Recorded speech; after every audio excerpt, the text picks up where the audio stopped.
Chinat ko nga uli si Meta AI pagkatapos ko gamitin yung Giant Archers na sinabi niya mahirap gamitin sa Stage 16.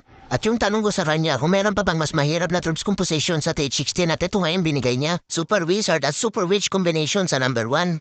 Pero mas pinili ko gamitin itong number 2 na Headhunter with combination ng Super Barbarian. Dahil alam naman natin na kung muna masyado yung Super Witch at malakas talaga gamitin niya yun sa Stage 16. Kaya mas pinili ko nga gamitin itong mga Headhunter kasama ng mga Super Barbarian. Dahil minsan lang tayo magtanong kay Meta kaya sulitin na natin yung sakit sa ulo. At ito na nga, nakasalang na nga dito yung 27 maskuladong Barbarian at 25 Ninja. Siyempre yung reinforcement natin maskuladong Barbarian pa rin at mga Ninja. At dahil sa mamimiss ko to si Barbie at maalam na nga kaya ito nagsalang ako ng isang piraso. At ito naman yung mga alaga at equipment na nakaset sa mga hero. Di ko na nga sinalang dito yung malaking pana nito Pake na Queen at napagod na ata dun sa first attack ko.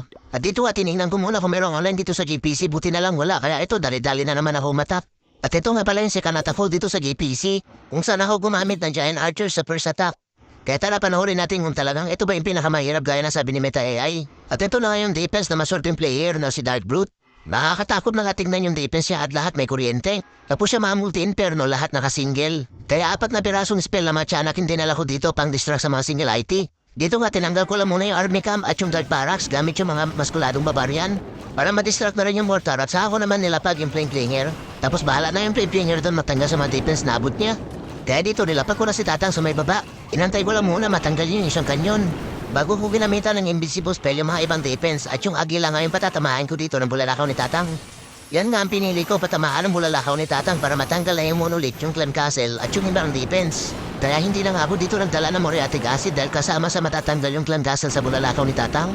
At nung natanggal ng Tatang yung isang air defense kaya nilapag ko na dito yung tupakan na Queen para mahila na rin si Tatang at dito ko nga sila papasukin. Para diretso-diretso na lang sila doon papunta sa may town hall. At para hindi sila iikot kaya naglapag muna ako dito ng ilang pirasong muskuladong barbarian. At saka ako naman nilapag dito yung upnay na BK. Para kahit pa paano may tatangke dito kay tupakin na Queen at kay Tatang. Tapos nilapag ko na pati yung Hero Tomboy para matanggal na rin agad yung Ricochet Cannon. Kaso yung upnay na BK ayaw tumangki kay tupakin na Queen na gusto pa na umikot. Buti na lang nakita niya yung mukha ng Hero Tomboy na takot ata kaya ayun bumalik ulit sa loob. Habang yung flame blinger dito sa may 3 o'clock, tumang-tuwa sa kaka-preheat sa mga defense at isa-isa na nga natatanggal. At dito na nga nagumpisa yung problema sa attack ko. Dahil yung upnay na BK ayaw talaga samahan si tupakin na Queen at hinila pa nga pati si Tatang. Kaya dito naiwan na mag-isa yung tupakin na Queen sa may gitna. Wala man siguro ligo itong tupakin na Queen kaya ayaw samahan ng mga ibang hero. Kaya bago pa mapiso yung attack ko dahil hindi pa nga natatanggal yung town hall, nilapag ko na yung mga ibang maskuladong barbarian kasama ng ilang pirasong ninja para mapatay na agad yung mga enemy hero. Kaso nagbida-bida na naman yung Herong Tomboy at nakisali pa nga sa suntukan at sinapak yung enemy BK. Kaya ayun, naiwan nga yung mga alaga niyang baboy dito sa may town hall. Kaya ginamitan ko na ng breeze at reach yung mga baboy para matanggal na sana yung town hall. Kaso nasayang nga lang yung isang reach doon at isang freeze dahil hindi nga natanggal yung town hall. Dahil ang bilis na sunog sa apoy ng town hall yung mga alaga ni Herong Tomboy. Kaya dito mukhang mapipiso na nga yung attack ko dahil na maalab na nga yung ibang hero.